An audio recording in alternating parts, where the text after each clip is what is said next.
মৃত্যুদণ্ডই শেখ হাসিনার জন্য উপযুক্ত বিচার। কেবলমাত্র এই মৃত্যুদণ্ডের রায় কার্যকর করার মধ্য দিয়ে শেখ হাসিনার গণহত্যা এবং মানবতা বিরোধী অপরাধের ন্যায় বিচার করা সম্ভব হবে। আমরা সরকারের কাছে আহ্বান জানাই, অতি দ্রুত সময়ের মধ্যে আজকের ঘোষিত রায় সরকারকে কার্যকর করতে হবে। এবং ভারত সরকারের কাছে আমরা আহ্বান জানাই যে খুনি শেখ হাসিনা বাংলাদেশের মানুষের উপরে গণহত্যা চালিয়েছে, মানবতা বিরোধী অপরাধ করেছে, তাকে ভারতে আশ্রয় না দিয়ে বাংলাদেশের বিচার ব্যবস্থার কাছে তারা সুপর্দ করবে। এই বিশ্বের বাসীর কাছে একটা নজির তৈরি হবে শেখ হাসিনার রায় কার্যকর করার মধ্য দিয়ে।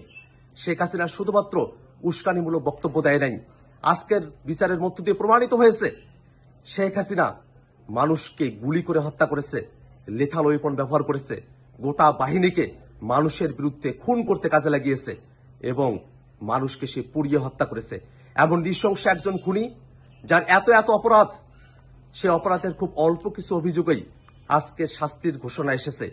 তার বাকি যত অপরাধ আছে সবগুলো অপরাধেরও বিচার হবে এবং এই গণহত্যাকারীরা তাদের শাস্তি কার্যকর করার মধ্য দিয়ে পৃথিবীর ইতিহাসে একটি নজির তৈরি হবে, যাতে করে আর কোনো শাসক, আর কোনো গোষ্ঠী তারা যেন গণহত্যাকারী হয়ে উঠতে না পারে, মানবতা বিরোধী হয়ে উঠতে না পারে।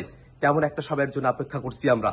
শুধুমাত্র রায় ঘোষণা করার মধ্য দিয়ে নয়, রায় কার্যকর করার মধ্য দিয়েই শহীদদের আত্মা শান্তি পাবে। আমরা অপেক্ষা করছি, সরকারের কাছে আহ্বান রাখছি, অতি দ্রুত সময়ের মধ্যে শেখ হাসিনার এই মৃত্যুদণ্ডের রায় সরকার কার্যকর করবে।